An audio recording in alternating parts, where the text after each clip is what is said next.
For today's workshop, Everyday Low Waste Cooking, it's about you stopping things going into your compost or landfill and really getting you back in your kitchens and experimenting in different ways that you might not have thought of before.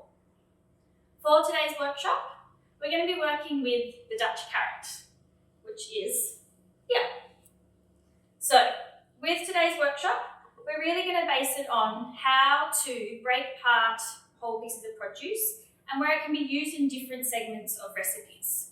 There will be many tips and tricks discussed in today's workshop, and you've got your reference notes and recipes that you can look through and take your own notes at home. So the first part, we're going to be working on the carrot part, which we'll be looking at how we use the whole part of the carrot, peels and all, and we're turning that into a beautiful roasted carrot salad, which will be dressed with a sauce, which we'll learn about as well. This is really emphasising on how we use every part of produce that we purchase. The second part, we'll be looking at our carrot leaves, which is something that people just normally throw out, but they have a lot of flavour and they're delicious. We're going to be working with making a carrot top pesto, which I know sounds a little bit obscure, but it's really, really delicious. If you buy regular carrots, like the ones you get in your markets or greengrocers, they either come in a bag, which is plastic, which we don't really want, or the ones that come individually. You can still use those in the same way. I'll give you some tips and tricks as we go through. With the tops, as I said, we're going to make a pesto. But if we don't have the tops, what we're going to do and learn about is a way to use up your soft herbs that you have in your fridge at home. These can include that parsley or dill or coriander that you thought you were going to use in a salad, but you unfortunately didn't. You don't want it to go slimy in the bottom of your fridge. We're going to make a delicious sauce that you can have that is really versatile. The third part, which some people might throw out, is this stem part in the middle. So the stem part is packed full of flavour, really great. And we're going to use that in our last recipe, which is our vegetable scrap stock.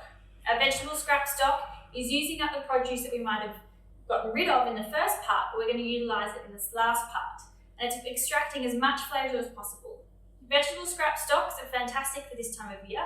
We're going into winter and it's a really good time to get your soups and your braisers on. And I like cooking my grains and legumes and stocks as well. So, as we can see, we can take one vegetable and use it across 3 recipes, and that's what we're going to learn today. So, with the Everyday Low Waste Cooking, we're going to focus the first part on peeling your produce, which a lot of people do, and I understand. So with peeling your produce, we do it out of habit, from recipes telling us to. So they say, peel your carrots, peel your potato, and that's fair enough, but in some cases you actually don't really need to. So say we've got a dirty carrot, which is, I've already washed these ones, but they were dirty before. Sometimes you have a dirty potato, and the easier way to do it, instead of washing it, is you just peel it. But I will talk through washing in a minute. Another reason why is that sometimes our skins on certain fruits and vegetables can take longer to cook down. So they just say peel it off instead of having to cook it down. And another reason why is because a lot of times when you buy commercial products from the supermarkets and those sorts of things, they can contain on the outside from growing herbicides and pesticides. So some people prefer to take the skin off than having to consume them in their diet. But what I'm going to talk to you through now is how you clean your produce. So if you get your produce either from the market or greengrocers, or even if it's organic, it's really good to clean your produce when you get home. So fill your sink up with some water, I say about a quarter full, and then either add some apple cider vinegar, good few tablespoons, or some bicarb soda. And then you soak your produce. So I soak my potatoes, or I soak my carrots, I soak my apples and my pears, all those sorts of things. I give them a little kind of scrub or a bit of a wipe down, and then I dry them off. And through that bicarb soda or apple cider vinegar, it makes them really clean and gets rid of any of the nasties on the outside. With your peeling your produce as well, and one thing I'd really recommend not to do it for is all the extra beneficial nutrients, antioxidants and fibre which are contained on your peels. I would suggest keeping your peels on because of all these benefits that you're actually throwing away and you could be getting into your diet. And another one is because of all the flavour that you've got in your peels of your produce as well. There's so much packed inside there, and when you're peeling it off and you're throwing it away, you're losing a whole bunch of it, and so that's why we like to save them. Alright, so now we're going to go through some of your edible skins that you should be saving. You've got apples and pears, which are fantastic fruits. You've got things like potato, carrot, parsnip, pumpkin, citrus. So citrus comes in forms of lemons, oranges, limes, and I really encourage you to save that zest on those citruses. I know we normally use the juice, but the The zest on the outside is packed full of flavour. And then you've got things like zucchinis and cucumbers. They're your main kind of ones that you'd look at that you would normally peel. What I suggest in terms of different recipes is keeping them on. And so say you've got mashing, you've got mashed potato or mashed parsnips. I always kind of do more of a chunky mash instead of a very smooth textured style mash. You don't really notice a difference. Roasting, a lot of people peel carrots or peel their pumpkin, remove the skin with parsnips and potatoes as well. Same sort of thing, it will save you a lot of time if you didn't peel them before you roasted them. In roasting, it has a lot of time for that skin to soften, especially on pumpkin, so it actually is edible once it comes out of the oven. Baked goods, so you've got cakes, you've got slices, you've got breads. A lot of times if you make a carrot cake, they might say I'll peel them before. A beetroot brownie, they might say peel it before. And then you've got things like zucchini breads and potato breads. I would always keep my skin on. As I said, there's an extra fibre in there. It's going to be cooked down when it's being baked together, and you're still going to get that delicious flavour and goodness. You've got soups and braises as well. So when you make your chicken soup, one thing I really suggest doing is adding a few strips of your lemon zest in there. Really, really delicious touch you can have. Soups and braises, you can do your potatoes and your pumpkins. They all soften down in that time because they actually cook for a really, really extended period of time. And my last one is when you're making salads. So say you're doing a grated beetroot salad or a slaw with some grated carrot and grated apple in there. There's no need to peel the skin off those. They can just go in, and in the end, you don't really know when you're eating your products that you've actually consumed skins as well and your peels. You're just getting all that extra nutrients that you're going to get rid of. So here are your tips if you do peel your produce, if they're looking a little bit sad, a little bit old, or there is a recipe that you do want to get rid of the peels for. With your carrot and parsnip skins, I recommend them to be kept, and you use them in your stock, which is a recipe we're going to look at later. They're definitely versatile and ready for that. Another one is your potato skins. So I know when we make our mashed potato or we're roasting them or making potato salad, we typically peel the potatoes skins off. If you do, and they're nice and clean, you've cleaned all your potatoes, then you can make some delicious potato skin chips. On your recipe card, I've got your little potato skin chip recipe for you. Your next one is apple and pears skins or peels, and even pineapple peels you can do the same thing with.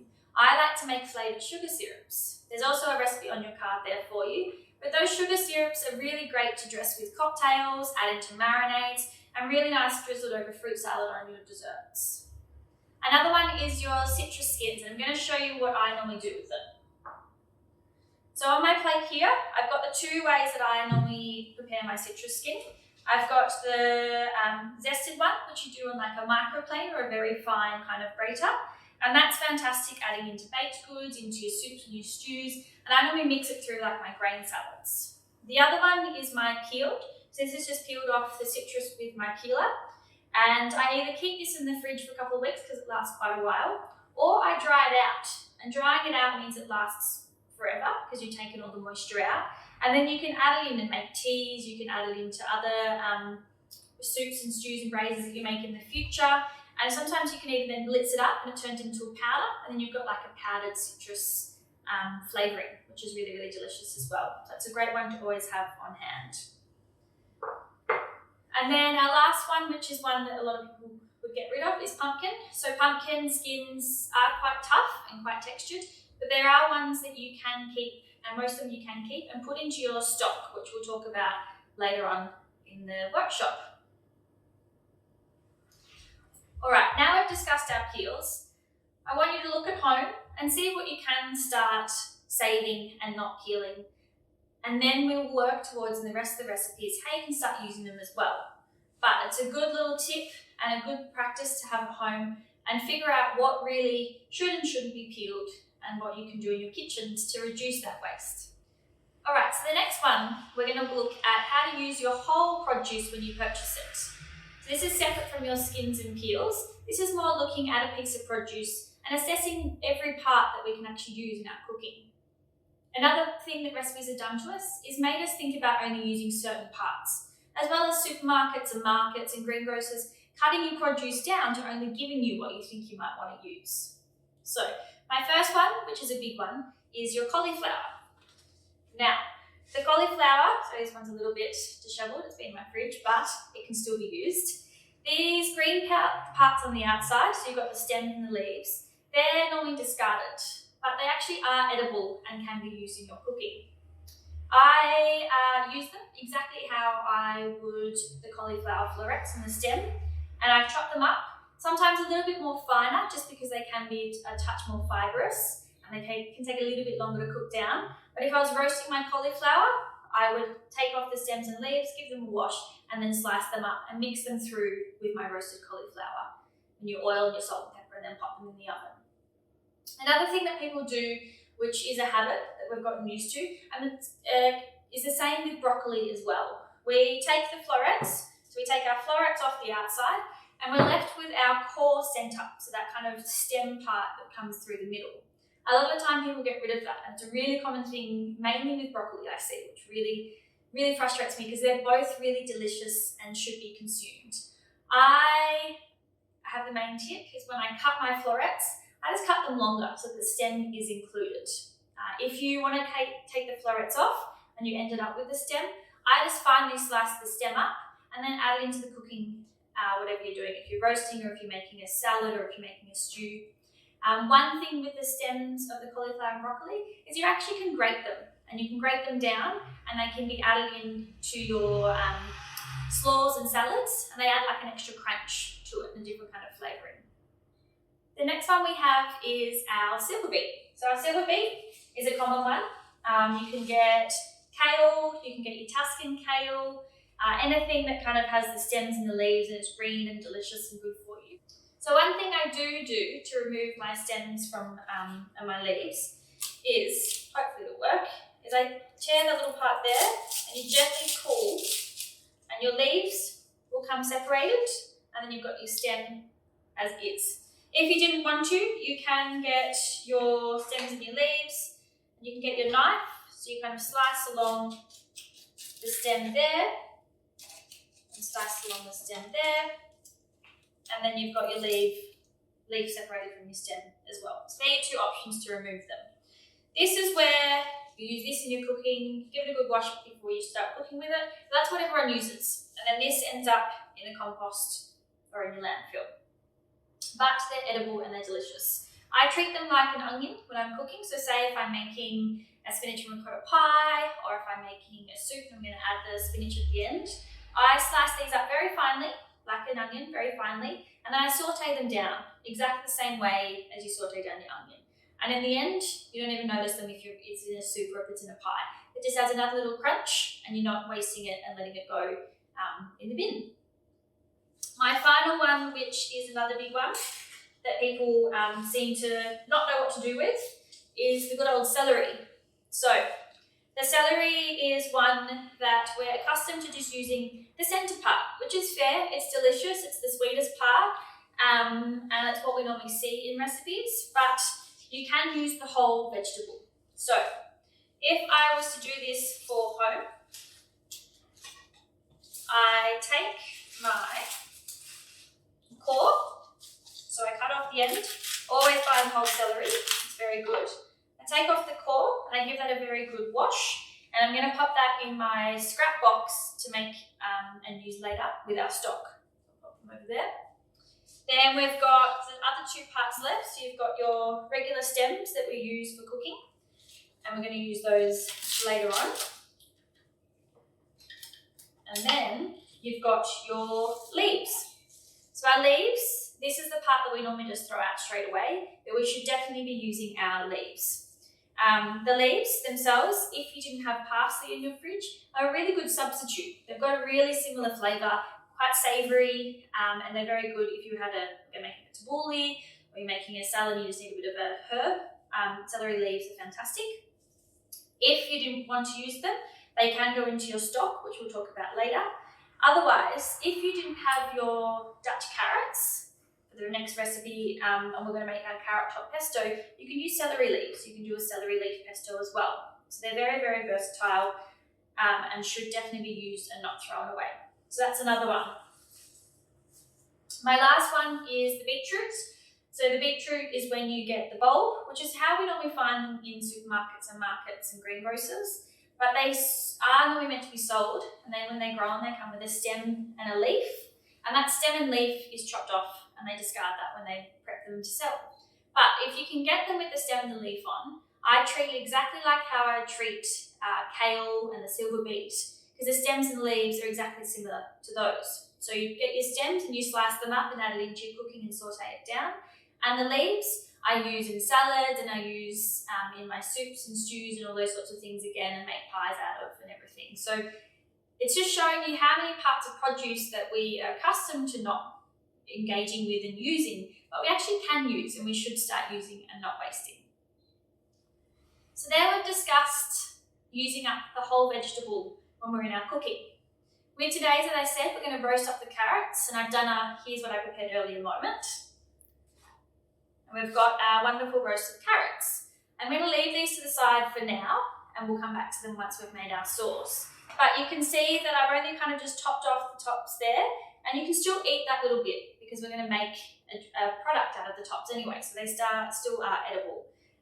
If you didn't have Dutch carrots, exactly the same method as we're going to use regular carrots. And if you had a mixture of both, so say you had Dutch carrots and regular carrots, you could definitely mix them together and make exactly the same sort of salad. So we'll come back to these shortly. All right, so we're up to our second recipe for today. We've washed and dried our carrots. Our first part of our carrots have been roasted, and then we're going to be using our second part, which we discussed at the beginning, our carrot tops or our carrot leaves. This is a recipe to make a carrot leaf pesto or carrot top pesto. If you didn't buy your Dutch carrots and you just bought your regular carrots, then what I like to do is a substitute. So you can either substitute the carrot tops, as I said before, with celery leaves, which are fantastic, or you could use blanched broccoli or kale. That's a really another delicious kind of pesto that you can make as well. If you didn't have any of that on hand, and you had some very tired looking herbs in the bottom of your crisper drawer that needed to be used, what we'll discuss is another recipe, which is this one in this little jar, a delicious chimichurri sauce. So it's a kind of South American sauce that they use, but we've adapted it just to be a very good waste warrior sauce that you have in your fridge, which is really delicious for all sorts of marinating in your salads, in sandwiches, and all those sorts of things. So we're going to make the carrot top pesto, and we'll discuss the chimichurri sauce. So in our carrot top pesto, pretty much similar to what you'd have in a pesto normally. You first of all need to have either a food processor or a blender. If you really want to get your arms into it, you can mortar and pestle it together, but that might take a little bit of muscle. But any sort of blender or food processor is fantastic. Your ingredients are, main thing is your carrot tops. As I said, you can use blanched broccoli or kale, celery leaves, if you didn't have these. Your next main ingredient is your nut. So today I'm just using a roasted almond. I particularly like almonds in these sorts of different pestos, but if I didn't have almonds, walnuts are fantastic. You can do the traditional pine nut. You could do cashews, macadamia nuts, anything like that, or you could use a sunflower seed or pepita if you want to do a nut-free kind of pesto.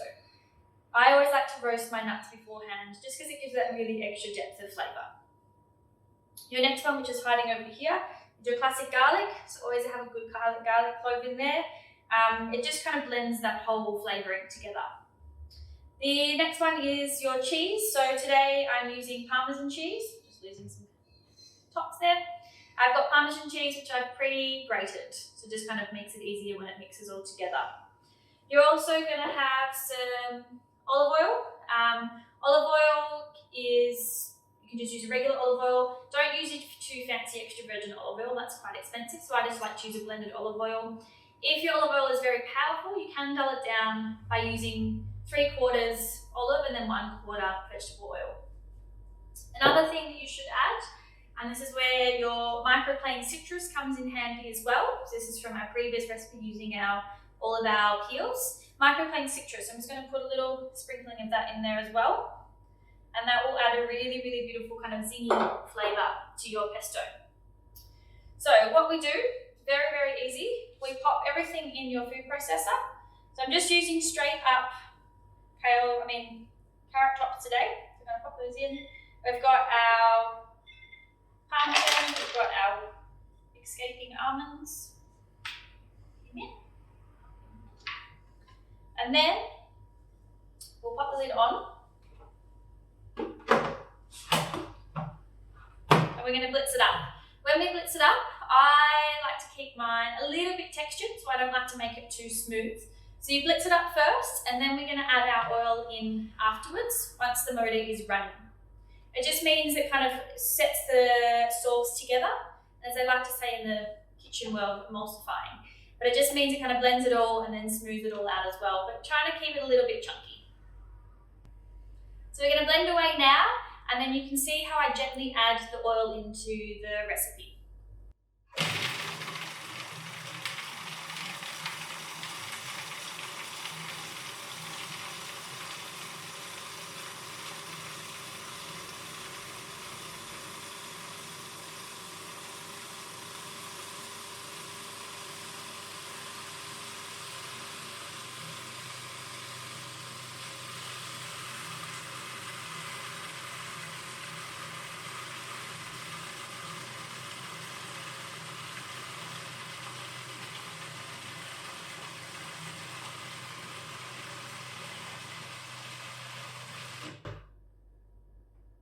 Alright, it's looking good. It's beautiful. Still got some chunky bits of almonds in there. It's nice and glossy. It's come together. So we've got our delicious carrot top pesto here that we've just made. One thing I did forget before is to season. So always remember a little bit of salt and pepper. It's very necessary in your cooking. Not too much salt because your parmesan is quite salty, but pepper is very, very good in this. All through. We can see how it's kind of slightly starting to emulsify together. It's a little bit chunky still. And what we're going to do is now store that in a jar, or make a carrot salad as well. We'll do a bit of both. So give that a little mix through. Okay, so firstly what we're going to do is kind of assemble our salad together, how I would serve it if I was serving it for dinner. So grab a bowl. I grabbed my pre-roasted carrots. Don't worry, the trays are hot, so I'm not going to hurt myself. Pop them to the side. So we're going to have delicious roasted carrots. We get a few good spoonfuls or dollops of your pesto. So you can do a bit of like a rough dressing on top, which is what I like. Some people, you could stir it through if you wanted to. Or if you want to be a little bit rustic, this is easier. Some delicious pesto on top. So we're going to add to our delicious salad some roasted almonds, which is accompanying the almonds which are in our pesto. And then you've got your fantastic roasted carrot salad. So it's using our roasted carrots unpeeled, and then we've got our carrot top pesto, which is then using up every part of the carrot that we didn't think we would use. Okay, so we're up to our third and final recipe of today, and this is going to be your veggie scrap stock. So remember at the beginning how I said if you saved your peels that you might have used, we've used some celery that we discussed in the last one, which we've saved the core for. We've got some carrot stems, so we broke our carrot up at the beginning, so we had our product, which is the roasted carrot, we've got our stems, which we're using in our stock, and then we used our leaves in our pesto. So really making sure that we use this whole carrot up in today's class. So the final one is, as I said, our veggie scrap stock. This is another, here's what I prepared earlier. The veggie stock, which I like to freeze or keep in jars, just because I find it easier. And mainly, this is a 500ml jar, so it's like a kind of good size if you're going to use it for cooking at home. So I kind of defrost and I get about 500ml in the jar. If you make it, it will last in your fridge like this for about a week, just because there's no preserving agents or anything in it to make it last longer. So about a week. When you do freeze, only fill it up to just kind of give it some space, because when water freezes, it expands. So you don't want to have an exploding jar in your freezer. It's not very fun. I've had it before. So this is the delicious stock pre-made. But what we're going to go through now is all the kind of ingredients that you can use at home, and I'll kind of add them in like I was making a stock.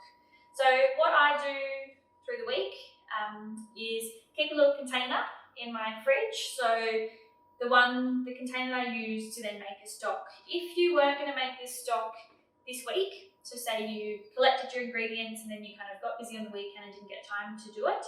You can also freeze your produce. And freezing your produce is a really great way to kind of make a bigger bag so you can save up a couple of weeks, and then you could make a large pot of stock.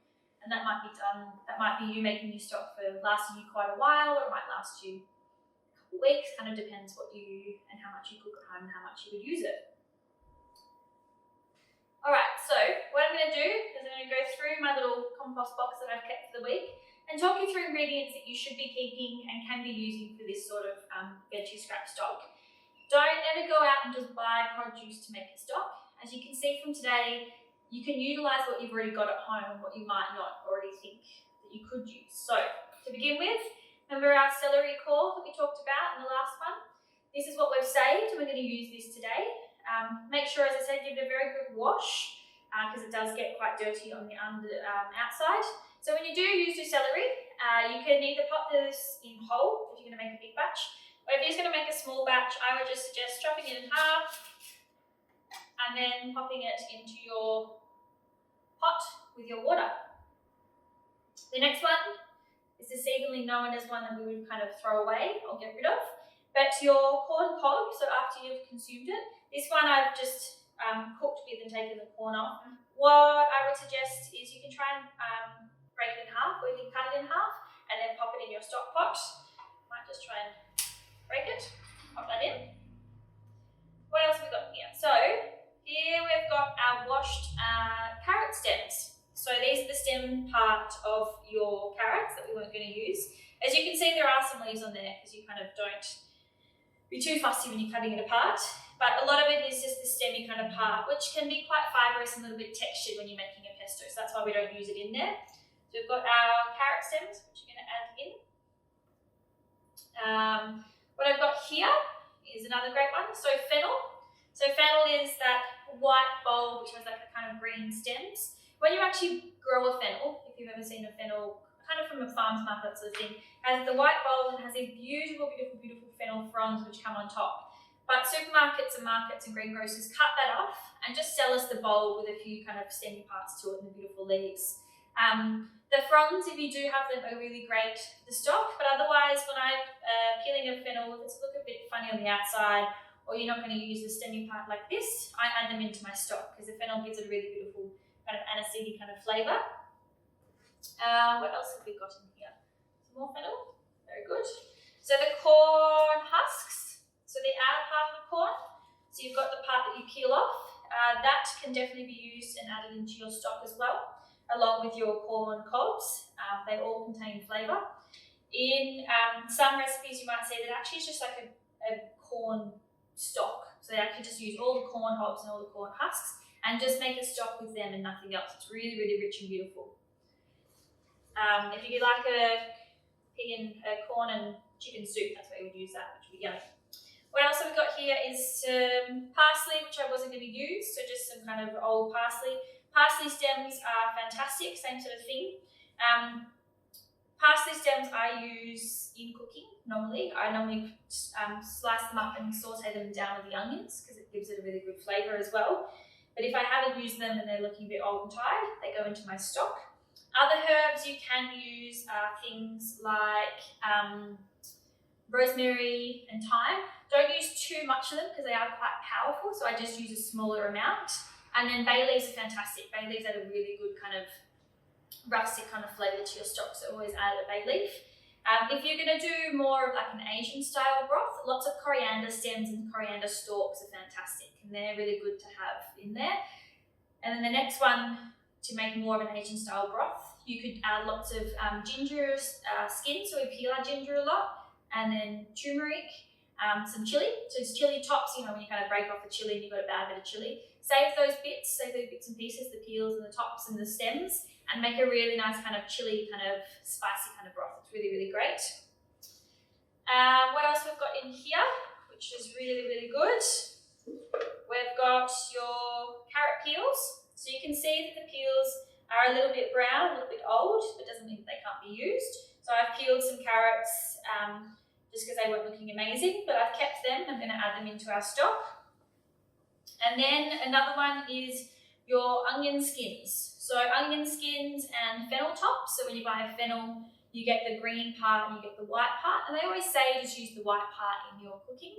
I always try and use as much of the green part as possible. It just takes a little bit longer to cook down. So it's just sauteing it for a little bit longer. It's completely edible and should be used, but it is very good in stocks as well if you do kind of cut that green part off. And then, you know, when you peel your onion and it kind of gets that half kind of skin outer layer, these little parts are fantastic for making your stock as well. So they're really good and should be saved. I've got my tops here. Everything should be there. And that's the majority of them for what's in my little stock pot. What else you can use in your stocks is, in summer there's capsicums. So capsicums are really fantastic. They've used the outer part, or you can put the core in there. Your pumpkins, remember we discussed before in using your pumpkin skin. Your pumpkin skin is really good for freezing. For stock making, not freezing, for stock making. So you can add that into here as well. Many kind of outer bits and pieces. And I said, don't go and buy something to make your stock with. Just use what you've got and use what you've got kind of hanging around your house. The other one, which I haven't got in here, but garlic is really necessary when you're making a stock. When you buy the bowl, and then you get the core center, and there's like 5 or 6 little tiny pieces of garlic which are in their skin. I save those and pop them in my stock box because I can never be bothered peeling them. So instead of spending time peeling them, I just pop them in my stock box, and then they just be used for when I make stock. Otherwise, I'd use them in roasting my vegetables and that sort of thing, just so I don't have to peel them because I can't really be bothered. And then everything else in terms of spices and stuff, just mainly salt and pepper. So if you were kind of going that more Asian kind of broth, you might add some, with the coriander and the ginger and the turmeric and the chili, you might add some star anise and allspice and that sort of thing. But normally just some peppercorns, a little pinch of salt, not too much salt, because if it does reduce down your stock when you make it, the salt will intensify. So you don't really want to add too much salt at the beginning, you add it more at the end. But the main trick is, depending on what size, you could double this, you could triple this recipe, you could quadruple it, and you could make a really big batch. Otherwise, if you're just doing it once a week, you just want to use up your scraps, a small pot at home, fill it with the water, add your bits and pieces in, turn it on, and then cook it for about 2 to 3 hours if you'd like to. Don't have it bubbling away, just a very kind of gentle simmering kind of boil. So just kind of like plotters along for a couple of hours.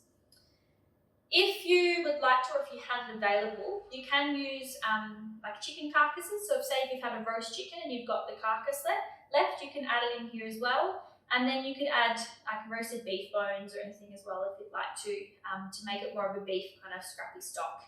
If you are going to make the meat version, I would cook it down on that low simmer boil for about 6 hours. So it just needs a little bit longer to really get that kind of intense flavour of a meat stock. But the veggie one doesn't need as long.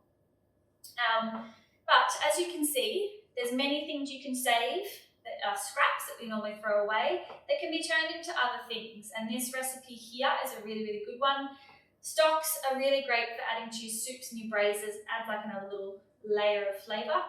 I use it to cook lots of grains and legumes, so I cook a lot of my rice in stocks. And then even just when you're sauteing things and you need a bit more liquid, a little bit of stock is just a really good kind of, as I said, extra flavour booster. But yeah, have a look at your recipe, follow it, and I hope you really get to save all your scraps.